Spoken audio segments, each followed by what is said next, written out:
what I'll record the session as well, if I may, so that anybody who would have liked to have attended has got the benefit of still having a recording of it afterwards. So, hi, Nicola. Good afternoon. Good afternoon to you. Thanks for joining the call. Yeah, apologies to everybody who was expecting a link and somehow didn't get it. I'll hold my hands up. I'm not sure where the error fell, but I thought Claire was sending them, and Claire thought I was sending them. So my apologies. I'll take the fall for it. But listen, thank you for joining this afternoon. It's gone 2 o'clock, and I want to maximise our time together as much as possible. So I thought I'd get stuck straight in, but listen, thanks for being on the call. There's a nice group of us here. I'd love this to be interactive. I don't want it to be the Nigel Cliff sort of show. The best events always come about when people ask me questions about LinkedIn, because that leads another person to ask a question, and sometimes I never get back to my topic, which which is fine, by the way. So please do ask me any questions at any time. If you're not speaking, encourage you to turn your mics off, of course, because of the background noise. But if you want to interrupt me, because boy can I talk, especially about LinkedIn, just butt in, just stop me, right? Just, I may not see your hand on the screen, so just literally turn your microphone off and interrupt me anytime. Hi Sarah, thanks for joining. Good afternoon. Mark, good to have you all here. So I promised you some insightful tips on LinkedIn this afternoon, and I've got 2 topics in particular that I want to cover in a little bit more detail. And one of those is how to create a post. What are the good elements of putting a post together? And the second one is how to create a 99% successful connection strategy. Well, I might be exaggerating slightly at 99%, but I really do guarantee you sort of like 90%, 9 out of 10 connections, if done in the right way, you can guarantee being a connection, and therefore it's the start of a relationship for the future. So I'm going to cover those 2 points first. But as we go along, if there's anything else that occurs to you that you think, hang on, Nigel's making an assumption, we know that, just interrupt me, ask me the question, please do. It's much more fun listening to you than it is just listening to me all afternoon. I'm going to finish bang on 3 o'clock if I possibly can, unless you drag me over the hour. But let's see if we finish by 2. So let's start by me sharing the screen and going straight to a profile. Thanks everybody for joining. Really appreciate you being here. Sorry for any confusion about the link. So let me get stuck straight in. I'm going to take you to my browser, and you see my emails to kick off with there. Let's go straight to Nigel Cliff here on LinkedIn. So listen, there are 2 things to get right to make LinkedIn work for you. The first is maximize and optimize your profile. What do I mean? I mean, make it attractive and relevant to the audience you're trying to find, to the people who are looking at your profile. But secondly, don't forget the power of the algorithms that are also looking for content and words and vocabulary that associates your profile with the audience that you're trying to reach. Those 2 things are really critical and very, very important. I often ask an audience, some may have heard me say this before, are you proud of your profile?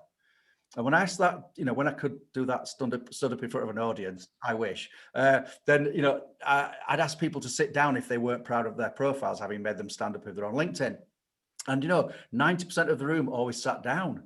90% of the people in the room are not proud of their profile. People, what's going on? This is the first place people will go when checking you out. Yeah, they're not going to meet them in person at coffee, certainly anytime soon. So your digital presence is everything. That's where you're making the first great impression, or not, as the case may be. So, shouldn't you be proud of your profile? If you can't say that of yourselves right now, go and fix it. Do yourselves the biggest favor you could ever do. Go and sort out your profile. But I'm not here to talk much about that today, unless any questions come up. But that's the first thing to do. The second thing to do, there are only 2 things to do on LinkedIn to make it work. That simple, huh?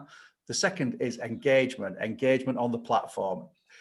Engagement is like the fuel of the engine. It's what creates conversations. It's what creates presence. It gets you noticed. LinkedIn's algorithms wake up and send your content to more and more people the more engaged you get. The more engaged you are, the more LinkedIn knows what it is you're interested in by virtue of what you're sharing. So you get more of what you like as opposed to what you don't like. Who likes videos of cats? Like on LinkedIn? Nah, not really. So if your homepage feed is full of videos of cats and dogs, then you're probably not feeding the algorithms with enough intelligence to know what it is you actually like versus liking, I mean, unless you like cats and scratching mats, I mean, I guess that's a thing. But no, seriously, if you're doing this for business, like many of us are, then you need to have a focus and a strategy behind what you share. So those two things, profile and engagement, and that's it. So I didn't want this to be like an ABC. Most people who are on this call today are a little bit ahead of being novices on LinkedIn. And I think as we all get used to the platform, we're all kind of getting better at this by degree. So I wanted to go into some nuances of things that might take you that little step further. And one of the things that often comes up in a request in a training session is, what makes a good post? How do I make my post better? What is it about a post that gets attraction for some people and not for others? So I thought what I'd do is I'd share you my best tips about how to optimize the value and style and format of a post in order to give you some tips to help you get the same attraction. Listen, I don't write the rules, all right? All I'm sharing is with you what works. And I found this formula, this methodology seems to have attention grabbing opportunities beyond other things that I've tried. And believe me, I try it and I test and I do things all the time. So if you see me disobeying my own rules from time to time, I excuse myself going, I'm testing this one. All right, anyway. So let me share one with you. I've got one here ready in front of me. So 5 days ago, which was Friday, and I've been of late a little bit weak on my own sharing of posts, I have to say, and really busy, which is great. I'm not complaining at all. Thank you so much. But 5 days ago, Friday, something came into my world, another spam email, LinkedIn connection request from somebody on LinkedIn. Whether we like it or not, it's a thing on LinkedIn, this spam, this automated messaging, automated connection requests. And I just hate it. I really do. So what can I do about it? I'm sat here unable to do anything about it, apart from occasionally report a profile where it really is inappropriate. But for the most part, I can't really stop it. So, I felt Friday afternoon, I thought, I've had it with this. I've had, I don't know how many all week, and here's another one. So I thought I'm going to write a post about this. I'm going to have a bit of a rant. And I think people, first of all, tip one, people love people who share opinions on LinkedIn.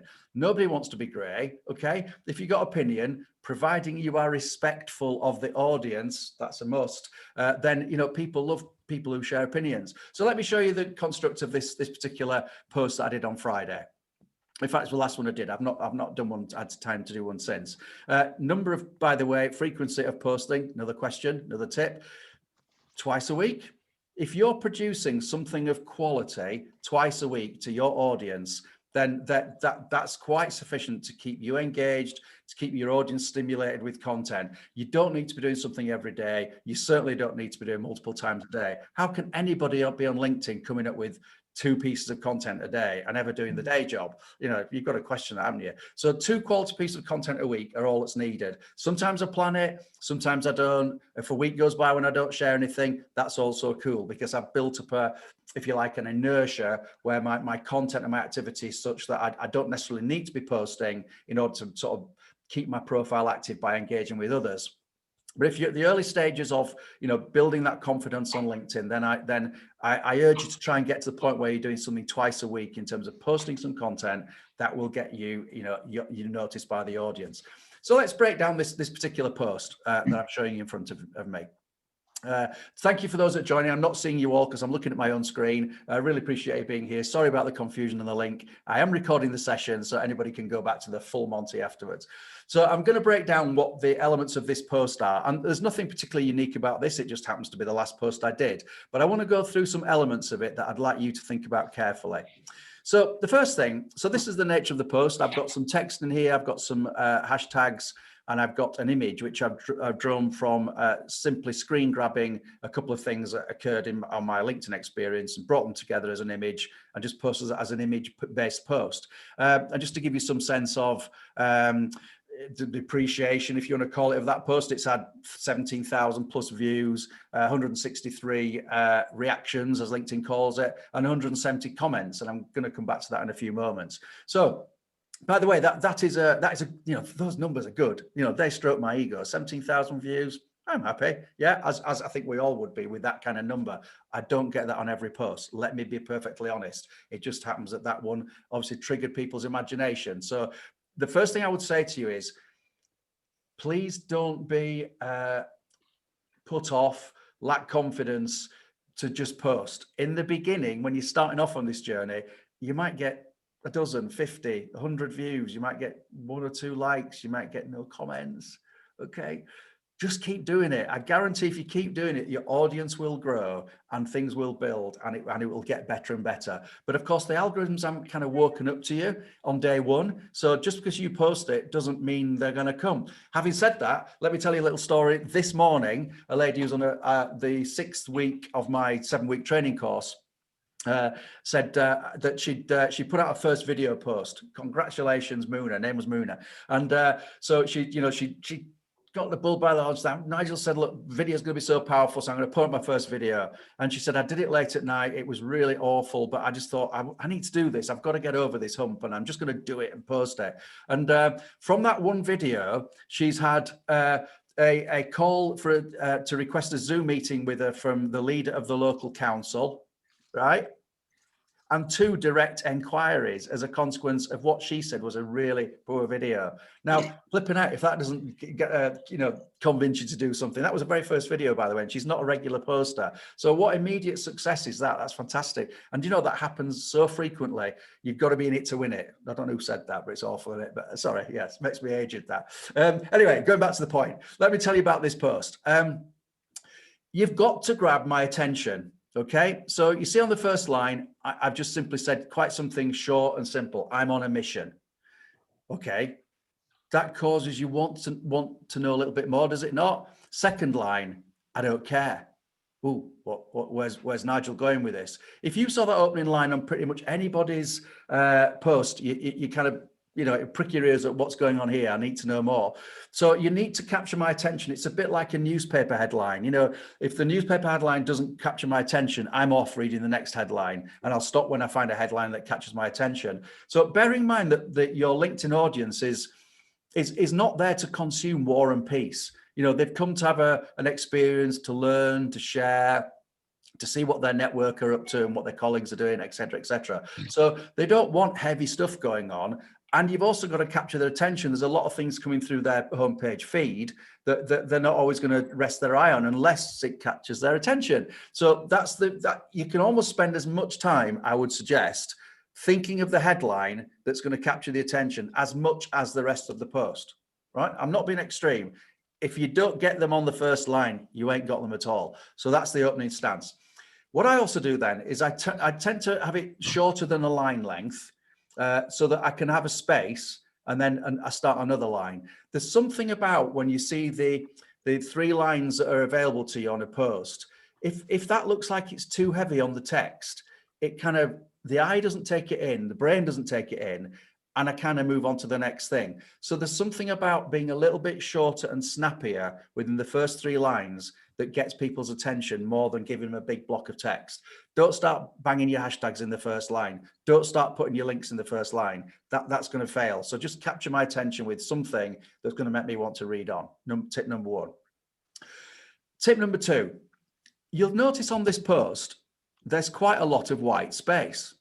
And that's a thing, okay?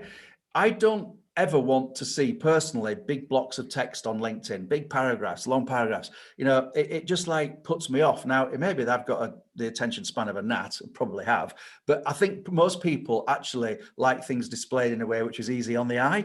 So if you have white space in there and your paragraphs are broken up, possibly unnaturally so, then actually your post looks and feels relaxed.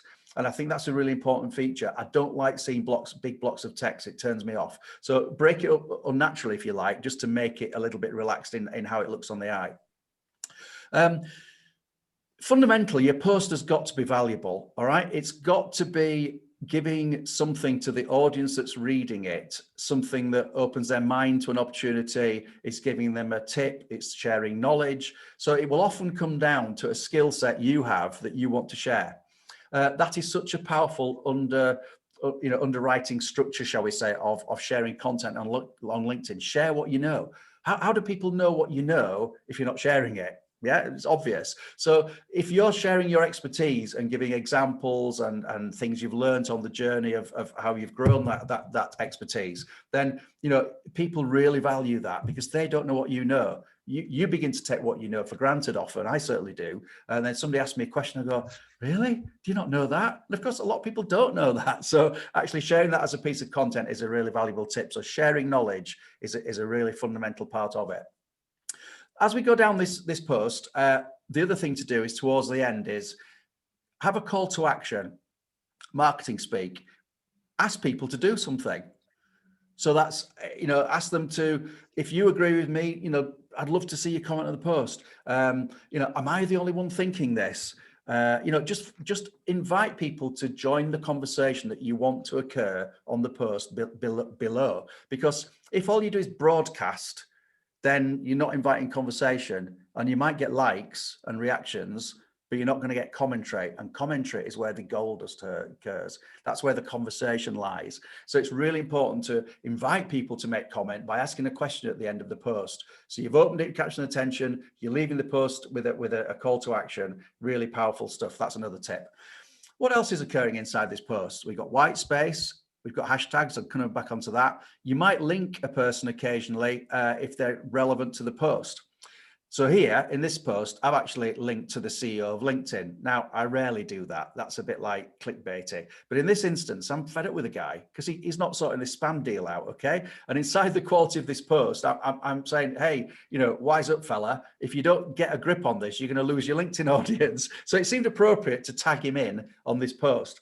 Generally speaking, I'm not in favor of multiple tagging lots of people in a post.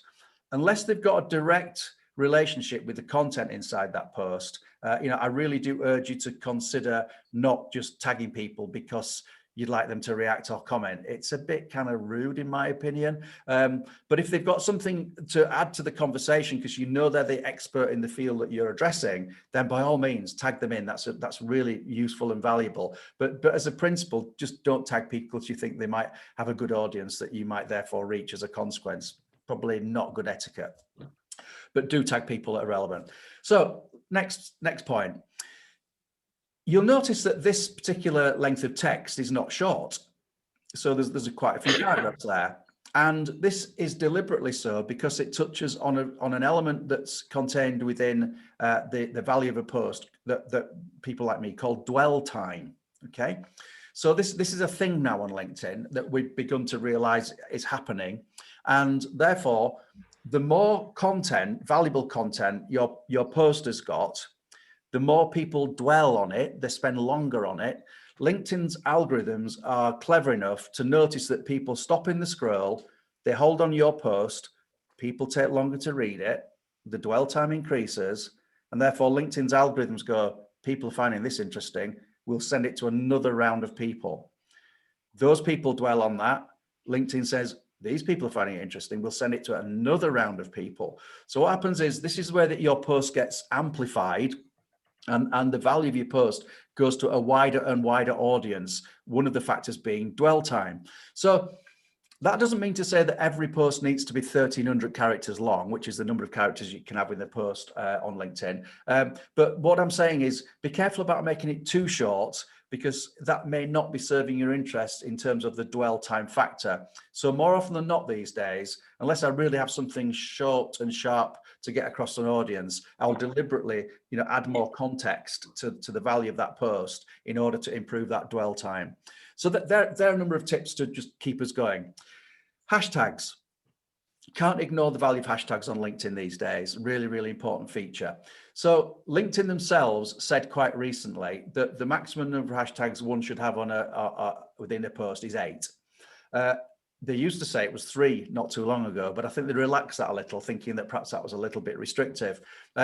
My take on this is, I think 3 or 4 is probably good, because I like the way that often they visually appear if you stick them at the foot of the post. So I could probably afford to have had another hashtag in there, but always make the hashtag relevant to the content that you've got above. And on this instance, I didn't feel it was relevant to sort of like splash loads of hashtags in there, like LinkedIn tips or LinkedIn strategy. This wasn't a LinkedIn tip, it's not strategy. Those might be ones I might occasionally use. So I thought it's just definitely about no to automation. That's what this post is all about. So make sure that your hashtags are relevant to the content that you've got out within the context of the post. Just expanding on that a little, What I might also say is sometimes it's useful to have a hashtag that you know has got a wide audience. So for example, hashtag accountant. I'm not sure how many accountants follow the hashtag accountant, but I'm sure there's many hundreds of thousands, probably, but it's very wide. And therefore, if I include my hashtag accountant in my post, I'm a drop in a very large ocean. So I might simultaneously look for some more niche hashtags that are more finely tuned to my target audience and include those on my post as well. So I won't have hundreds of thousands of people, but if I've only got 5,000, a 5,000 person community following a hashtag, then that's really valuable because I'm more likely to get seen and my material reference to other people who are interested in the hashtag inside that post. So hashtags are really valuable. I might come back to showing you something else on hashtags. So I like them sitting at the foot of the post. I like to use 3 or 4 typically, sometimes the odd more. If I'm getting up to 8, it's too many. It's like I'm spamming my own post with multiple hashtags. This is not Instagram, folks. Okay, it's LinkedIn. So think of the best hashtags that serve your ambitions, serve your goals, but also serve the content that you've got in this place on your post. Now, so that's basically the construct of what I think makes it a good post, and that's relating to the text. Now, let me just cover some other elements of also what makes good posting. You will all know, I'm sure, on this call that we have the choice of text only, text with an image.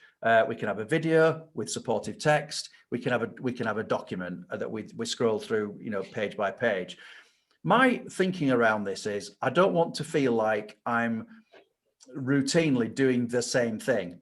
So I don't get into a habit of everything looking the same. I think my audience likes a mixture, and therefore I'm coming at things a little bit differently.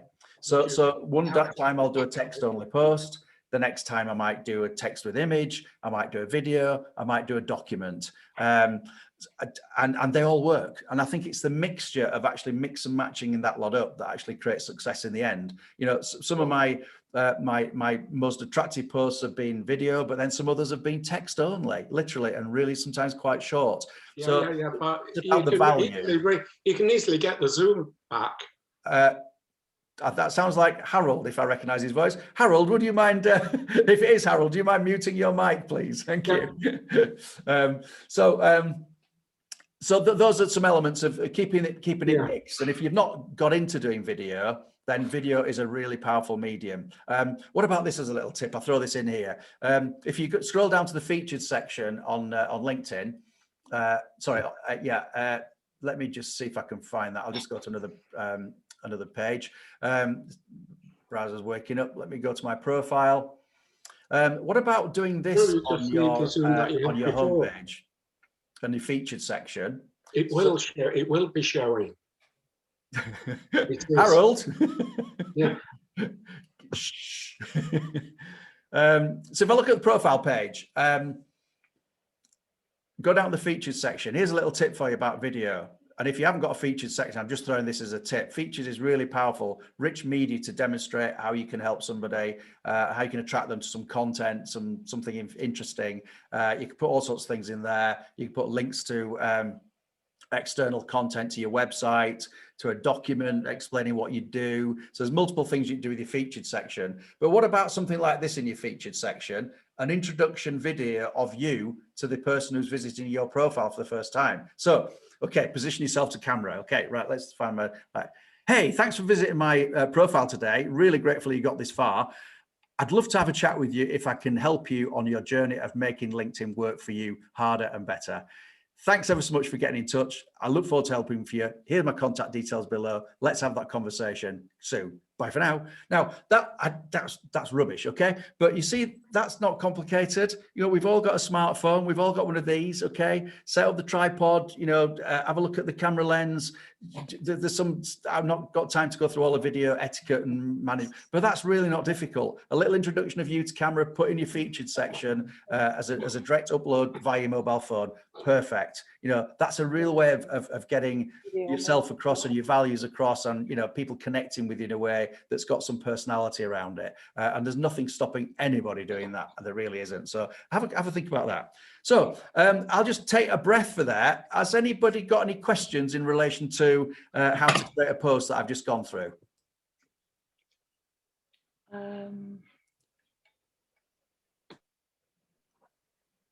No, we're all good. Perfect. Everybody's shy of exposing themselves here on LinkedIn. That's fine. Don't worry at all. I've got plenty to talk about. So the next question that was asked, and I promised I'd follow up with, is, how do we make sure that our connection request strategy actually works? I have many conversations with people where they say, look, I'm sending connection requests out and so few people accept them, and what am I doing wrong? What could I do to improve it? Because I really do want to increase and improve my network. And therefore, it's a fundamental part of building your presence on LinkedIn to be connected with the right people, particularly with people who might be an opportunity in the future. People are going to enhance what you know. So I love connecting to what you might perceive as competitors. The LinkedIn training consultancy world is a really collaborative, lovely environment. We all kind of support each other. Therefore, connecting with competition is a great thing to do. I can learn from my competition, see what they're up to. I can stay in front of my game by being connected to people who do what I do. And I think the same goes for you. I think the world has moved on in terms of this spirit of like, oh no, we lock down ourselves. We don't want people to look in at us. I think LinkedIn provides a different environment of a higher level of integrity around that. I've got lots of time to go into all that, but I do think there's something that's changing in terms of just let's connect, let's just share. We can all gain from what's happening in the platform.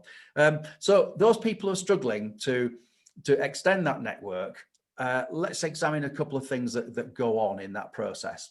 So I'm not sure if Linda has joined the call, but in the list of people, in excess of 50 people who are going to join the call. Thank you ever so much for coming, by the way. And Linda was a person I just picked randomly on the list, and I picked her because I didn't recognize her name, and I checked out her profile, and here is Linda's profile, and you'll notice that she's second degree connected to me.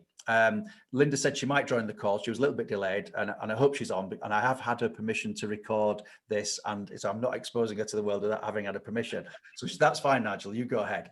So let's imagine I was trying that Linda was potentially my next most important client in the world. And I want to be absolutely assured that when I hit that connect button, that she is going to pretty much 90 to 95% actually accept that connection request option. Now, the first thing I'm not going to do is click that connect button, all right? Because I'm going to do a lot more things before that in a much more intelligent and organized manner in order to get into Linda's digital peripheral vision before actually going for the hit button. Okay, now let me explain what I mean. So first of all, I'm interested in seeing Linda's profile, understanding what she's about, and I'm going to check out her profile, check down it, see what she's up to. And thankfully, she's pretty engaged on LinkedIn. She's got a nice featured section with content in there. Let's have a look at her about section. She could improve the about section with a lot more information, but I'm getting what she does. She's sharing content, and we seem to have some mutual connections, which always gives me a sense of comfort around thinking we've got connected worlds. And I'm also noticing that she's got Cleckheaton on her location there, which I would suggest from a point of view of a strategy around your profile, maybe something she might want to consider, because I'm guessing that Black Marble have clients outside of Cleckheaton.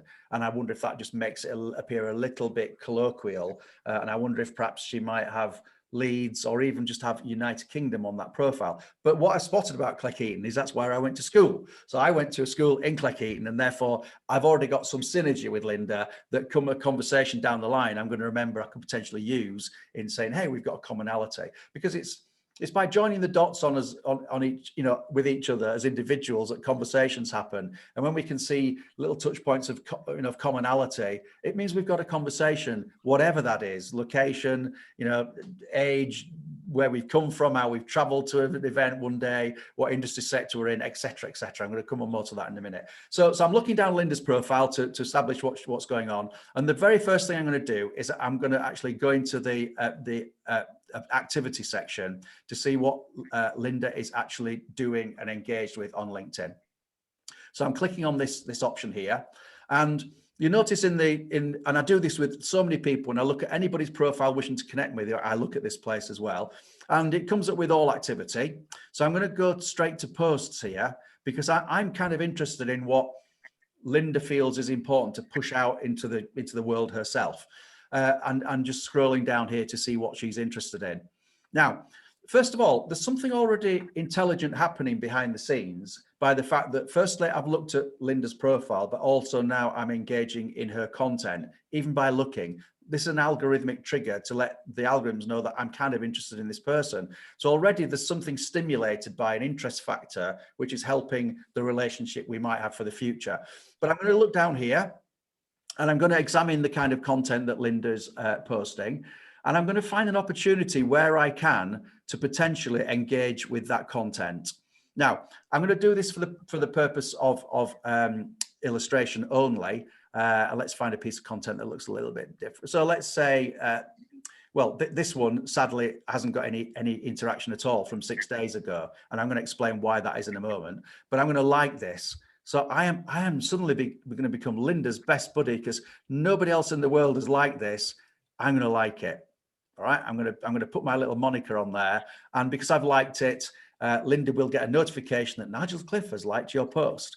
So I've got that little bit of a touch point building in terms of the trust between myself and Linda that I've liked something. Now, how much better that would be if I could find something intelligent to actually go one further and comment on it.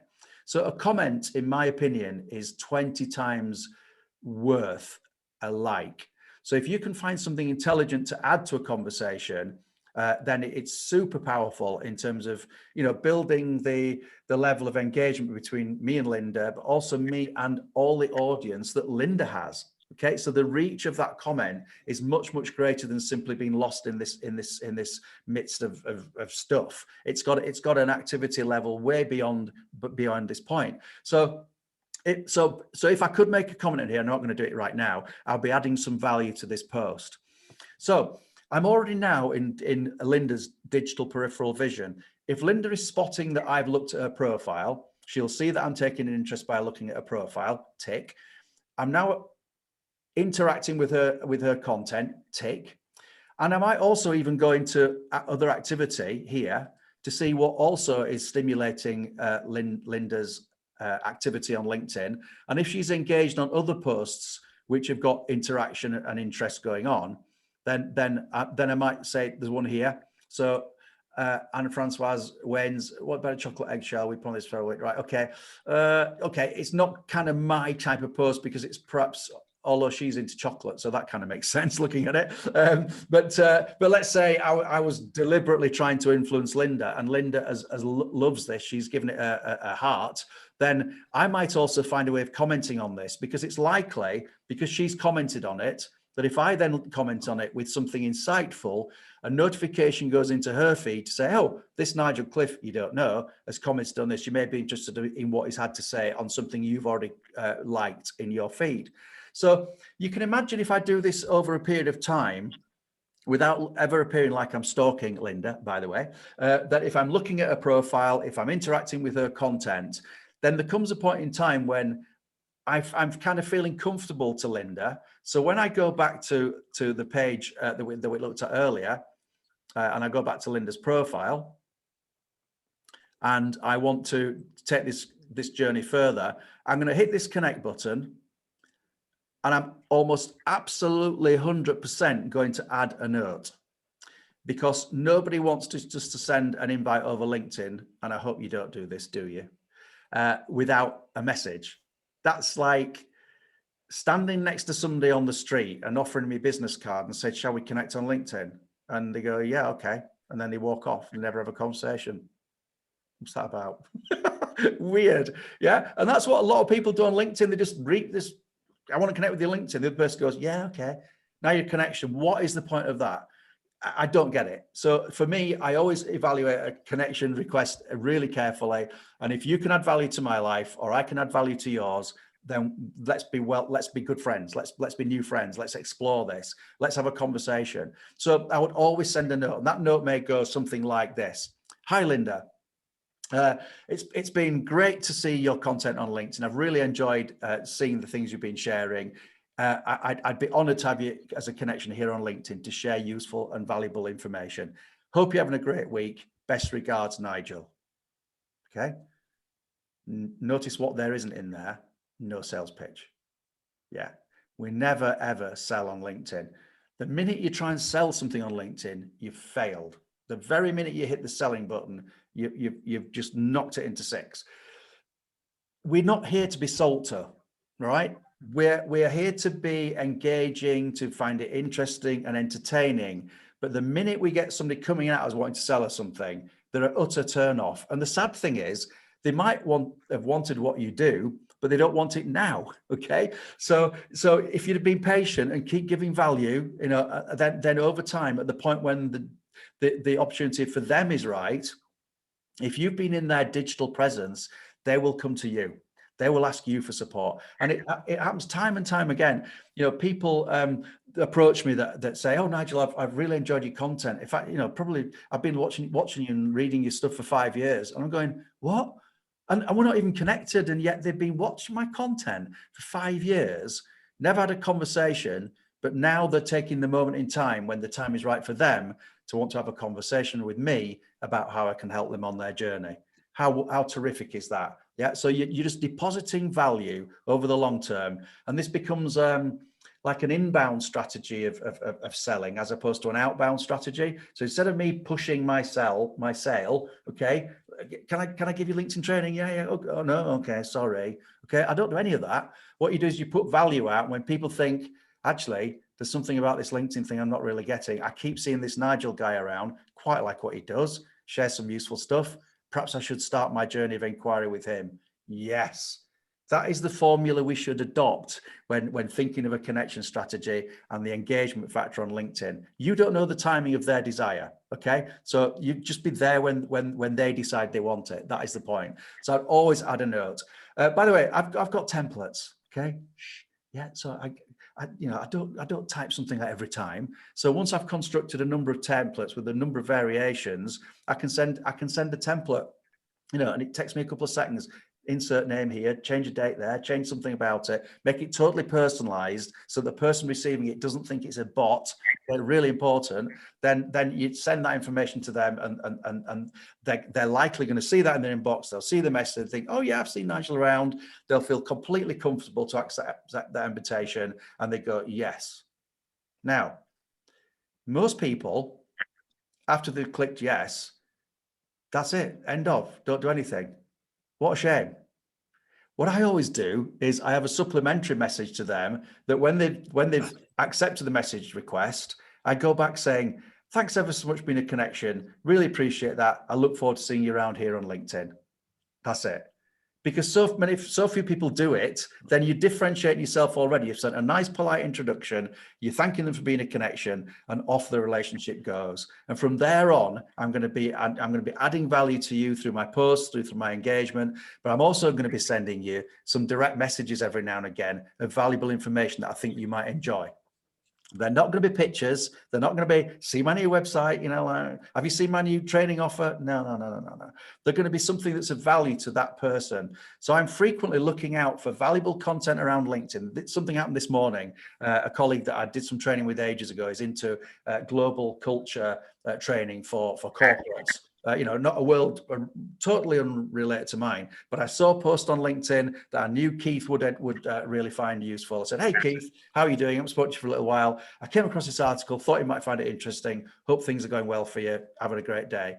And I'm constantly looking out for that kind of information to add value to the relationships I already have and those that I'd like to have in the future. So I'm going to be looking for content that is relevant to Black Marble's environment, platform development. I'm not looking at too much detail, but I'm looking out for things and mindful of this, my potential new client of the future, and sending Linda direct messages that are valuable and just keeping me in the window, if you like, front of mind. So such an important feature of LinkedIn that most people never even use. So if you're wanting to develop strong and powerful relationships, been building influence and trust over time, then I urge you, try that direct message principle, but make sure it's not a sell, make sure it's not a pitch, make sure it's something of value that you're going to send to your audience. Now, let me just share something with you. When I used to be around a boardroom table type of environment, when training, that all stopped last March, I would often sort of ask a room, I said, "Look, people, you know, it's just business to business environment, by the way. I'd say, tell me how many customers, you know, imagine what a good customer looks like. How many of those good customers do you need to make your personal circumstances really successful in the next 12 months? And I go around the table and they go, well, you know, 1, okay, 3, okay, 6, okay, 12, okay, 6, 5. Do you know what? The number never went beyond 10 or 12. Rarely in a business to business environment of an existing good customer did the number go beyond 12. Therefore, that tells me that we don't need to be communicating to millions of customers with the depth that I've described of taking the time to treat them as a human being, to add value, to make sure that I'm going to be adding value to 10, 20, 30, 40, 50 people. That would be a lot. You know, if I only need 10 pieces of business in the next 12 months to make my life successful, then, you know, if I'm going to convert even at the rate of 25%, I only need 40 people in that pipeline.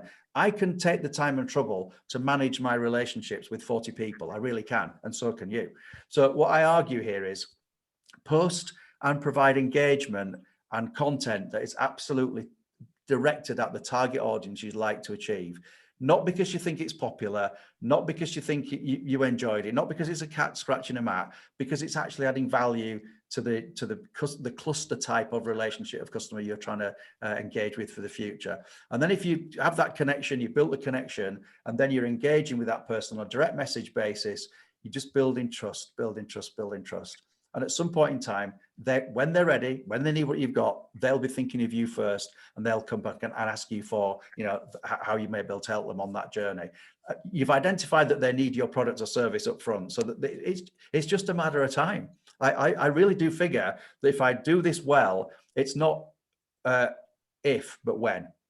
The decision about when is yours, but the if, it's going to happen. I honestly believe if I want to have a relationship with anybody here on LinkedIn, everybody's a human being. It doesn't matter what level you're at. Okay, everybody's a human being. We all have the same motivations of wanting to do what we do better, be connected to the right people, information. We've all got jobs to fulfill. So if you've got a valuable service or product that you know that person can take advantage from, then think of it like I do. It's only a matter of time when we actually have a conversation, when we move this relationship forward. So that is a little summary, taking those 2 questions. I promised I'd give you some answers to today: how to create a post and how to create a 99% successful connection strategy. So I hope that's been of value to you. I'm going to stop sharing that for a minute. Just to give you some insight as to those 2 little nuances, but really important features of LinkedIn that actually count. So I'm now seeing all your faces again. Thank you for that. Thank you ever so much for joining, everybody. And sorry about any confusion about the link beforehand.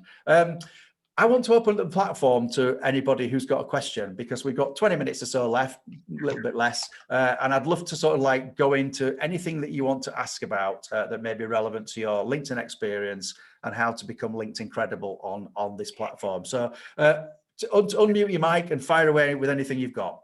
Nigel, Yeah. excuse me, sorry. Hi, Sarah Edwards here. I've not joined your sessions, but actually we've been on the Yorkshire Sales Sprint. I recognised you as soon as I joined. So nice to be here with you today. I did have a couple of questions, if I can, specifically on what you've just mentioned there. So with Linda's example of engaging with the content and then sending a connection request, would you leave a gap then? So you'd engage with some of the content and then maybe like the following day connect and maybe just keep a list or something? Is that what you do? Yeah, absolutely. I really good question. So what you don't want to do, what you don't want to look like is you're desperate. So you kind of wait for the response to happen. So actually, as a part of my template, I actually have, apologies, it's taken me a couple of days to get back to you. I wanted to make sure I sent you a personal message rather than just hit that blue accept button. And that's part of my default message, because more often than not, if somebody does accept a connection request, or in that stream, I want to give the impression that I'm not desperate. Like, hey, it gives me a reason to say apologies, but I wanted to personalize. Oh, you've taken some time to personalize it. That's nice. Okay, as opposed to, if I do it too quickly, and it's one of the things I monitor on bot spam email, by the way, I go, hang on, I've just replied, immediate, reply, and I'm going, it's a bot. It's a bot, and nobody's there waiting for me to accept the connection request. So I deliberately actually delay the style of my communication, over weeks.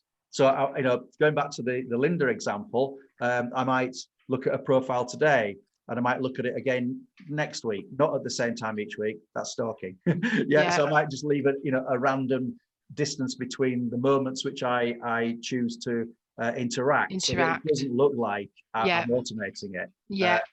So yes, really good question, and I hope that answers it. You just almost sort of keep a list therefore of right, I want to at some point connect with Linda, for example, and then eventually kind of send that request. And brilliant. Okay. Put it in a CRM. Just keep a simple spreadsheet. I typically capture a name. I capture the LinkedIn URL. I'll capture the job title, the company name, and any other criteria that is relevant to what you need to know. Good question. Thank you. And the other one, sorry if I can ask another one, because that bit that you were just saying about, and I'm like yourself, so I'm in marketing, and I don't need big numbers of clients, only sort of need 10 or 12 this year, per year kind of thing. And but I'm building up that database and those connections of commercial directors, MDs, that kind of thing, building up that LinkedIn network. And I've never really done the DMing, seen this, thought it would be useful. So I'm really interested to know a bit more about how to approach that, and whether, again, should I almost keep a list of the people I want to engage with, and how often should I be sending that sort of content without it seeming spammy? And I don't quite do it as strategically planned as that. But I would if I was in a position to need it, if that makes sense. So what I'll be doing is I'll be setting up Google Alerts. If you're not familiar with Google Alerts, just type Google Alerts into Google, and it will tell you how to create an alert. So it's a bit like doing a search. So if I do a search for, I don't know, double glazing and Yorkshire, whatever, then I can get LinkedIn to be giving me a feed every day if I choose about articles or content related to double glazing and Yorkshire. So I can be feeding myself, with directly into my inbox with useful content. And believe me, on some occasions I'll do that. So little stories often really help to illustrate this. So I was asked to pitch for some training. This is a few years ago for a German kitchen manufacturer. And so I put a proposal in, and I got a phone call saying, Nigel, we're down to the last couple of people. And, I'm pleased to say you're one of the people considering for our training. May we ask a couple of questions, and just, it's like a telephone interview. And so great, and down to the last couple, and it was with the heads of marketing and HR from around all the European countries. So big, large company. And she said to me, the lady, no names given, she said, Nigel, what we're really concerned about is people coming and sort of talking about financial services or, accountancy or marketing. She said, we manufacture kitchens, and we're really concerned that people, don't talk about things that are not in our, in our space. We've had it before, and it's just, oh yeah, here we go. So, and I said to her, when I come and do my training, I'll be all over kitchen manufacturing like a rash. Yeah. And she said to me, what? I said, I promise you, the whole of my training program, I'll integrate kitchen manufacturing throughout my training program. And she said, well, this was on the phone, it wasn't Zoom. And she said, that's amazing. She said, you've got the work. Nobody else has said that to me. You've got the order. I don't know how you're going to do that, and you better not let me down. But fine. So I thank you so much. That's great. And it was, now what do I do? Okay. So what I did is I set up Google Alerts around kitchen and manufacturing, kitchens and technology, manufacturing kitchens. I set all these Google Alerts. So my inbox is now feeding with stuff in kitchens. So over the next 2 weeks, which is a time between the confirmation and the session, I was just reading this stuff about kitchens. So when it came to my day's training, I dropped in lines like, and of course, with the soft Dutch the soft touch door technologies are now eminent in most of the advanced kitchen manufacturer. And of course, we all know that in the autumn range of purples and soft greys coming into into being, of course, the concrete washers, and they're all going, ooh. And do you know what? This is truthful. Somebody actually stopped me and said, Nigel, which kitchen manufacturer do you work for? And I said, I don't work for any kitchen manufacturer. So, well, you're telling us things that we didn't know. How bizarre is that? All I've done was look at Google Alerts to find the content to look like an expert in their field. So that was in a training session at LinkedIn. So you can do the same. You can search for content relating to the fields where it might have value to the audience you're trying to attract. Look for it, global culture, whatever. Google's brilliant, just you create an alert, stuff's coming into your field, and therefore you should never have a shortage of content that you want to share with that audience. Yeah. And the other places are, I will do alerts. I still have a lot of alerts coming into my feed, but I'll also more often use something that happens in front of me on LinkedIn. So if I see something valuable, I go, it might be about property, it might be about kitchens, it might be about global culture, it might be about, event handling, anything. And if I see some content, I'll go, I'll just take the 30 seconds to share it with somebody, an existing connection, somebody I've not done business with, somebody who's an old client. I'm just keeping in front of them. And it's just valuable. You're just sort of taking, not necessarily, like you said, not necessarily quite as prescriptive approach of like, I'm going to send it to these 20 people, for example. You just kind of seeding it to various people in your network, going into your connections and sort of copying the link into a direct message and saying this might be useful. So you don't have to worry of being so like keeping on top of these sort of key people kind of thing. It's just so then you don't have to worry about spamming because you're kind of just seeding it across your network anyway. Got you. Just one other little thing I'd add to that, Sarah, and this is really important. Let's say you have a cluster of 10 people that you think, oh, they'd enjoy this content. Don't make the mistake of creating the message and tagging them all into the same message. All right. If you do that and any one of them replies, they don't know they've got other people in that communication until a reply happens, and then everybody sees the reply. So that's an error on LinkedIn's UX, really. So if you're going to send a message, take the trouble to send it to them individually. And, don't multiply connect, unless they are a group who don't mind. But you see that happening sometimes, and that's just somebody doesn't realise that it's they send kind of a private reply, and then it's just embarrassing for everybody. So don't cluster people in the message sending. Individually copy and paste it multiple times. Brilliant. Yeah, thanks for your questions. Thanks, really Nigel. valuable. That's great. And I'm sure you've all found that really helpful as well, because those are really, really relevant questions to ask. So, Jane, you've got a hand up there. Hi there. Hi, nice to meet you, Nigel. And you. Well, sorry you can't see me. I'm in a state of disrepair. I do apologise.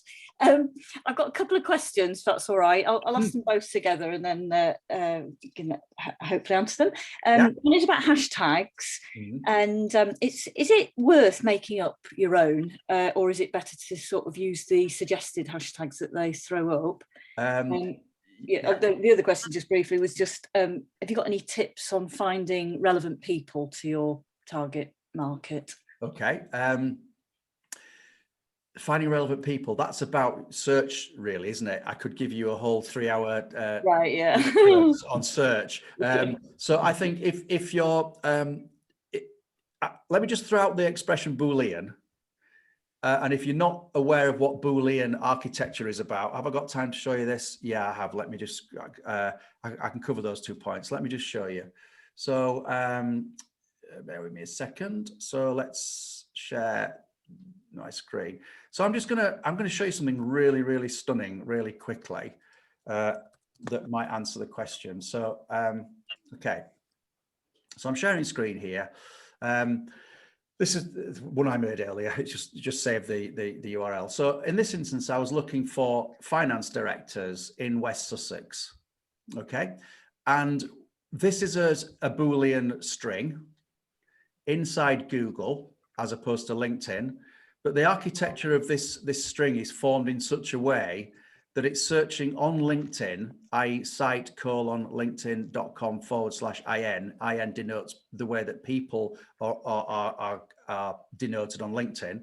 And it's giving me people who are on LinkedIn who have West Sussex in their profile and who are also finance directors. So how super is that? Now, this is searching off LinkedIn, but it's bringing me up LinkedIn profiles of people who match this architecture. So using that operator principle here, you can search for any keyword you might like. So Jane, throw something at me. I guess chief executives in property. I can't type and talk at the same time. Don't think you're alone there. And okay, let's just.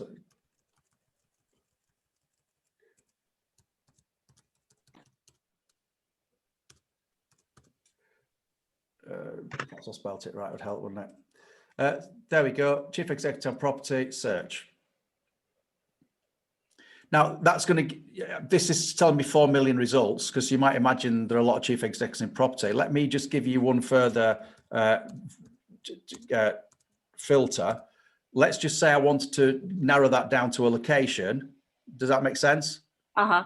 Yeah. So who's got the title of chief executive with property in their LinkedIn profile and are in Leeds, and there we go.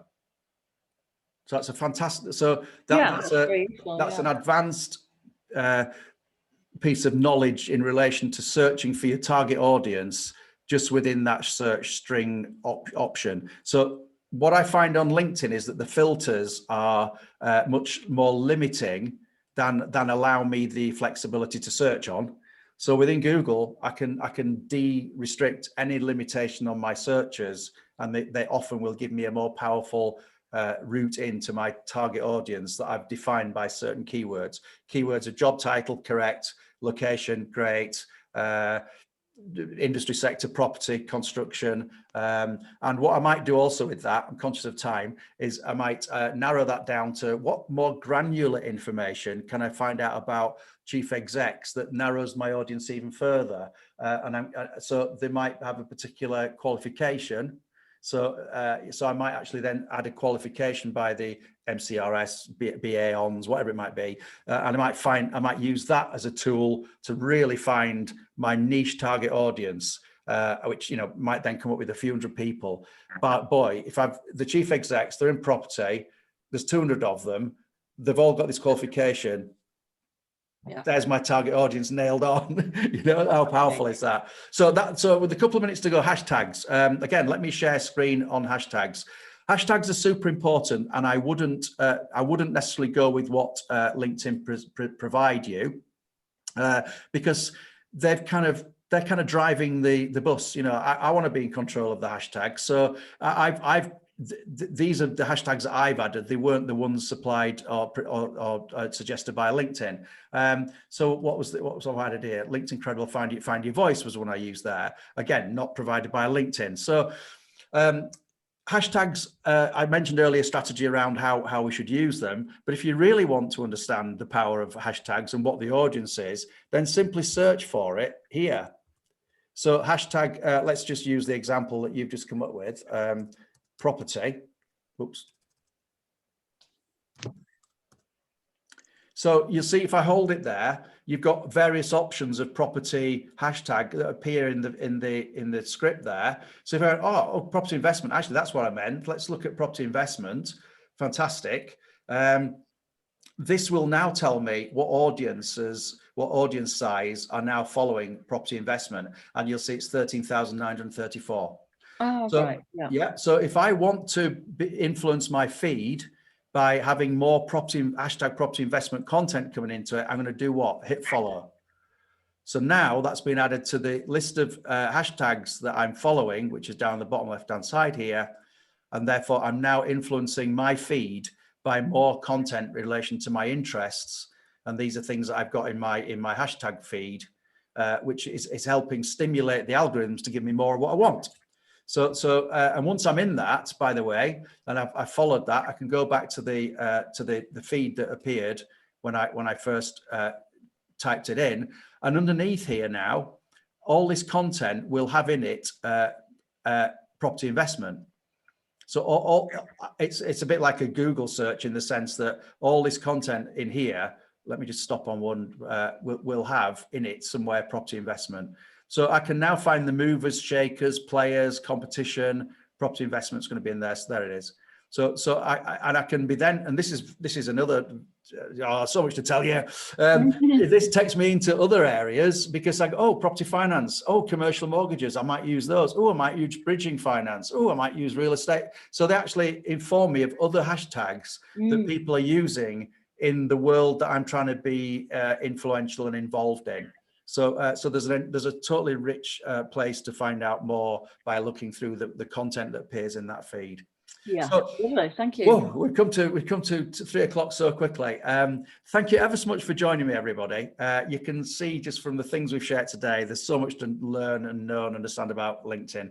I'm not going to sell to you. You know who I am. If you want me to take you on a journey to help you further, get in touch. That's all I'm going to say. In the meantime, if anybody's got any questions that you have not been able to ask in the time available, if we're connected, send me a message. If we're not connected, delighted to connect with you. Just tell me you've been on this session today, and if I can answer any questions, my goal is to make people successful on LinkedIn.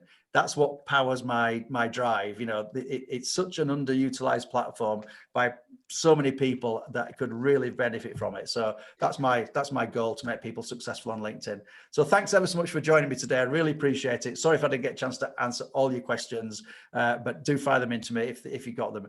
Have a great day. Thanks for joining. Thank you. Bye. Thank you. Thank Thank you. you.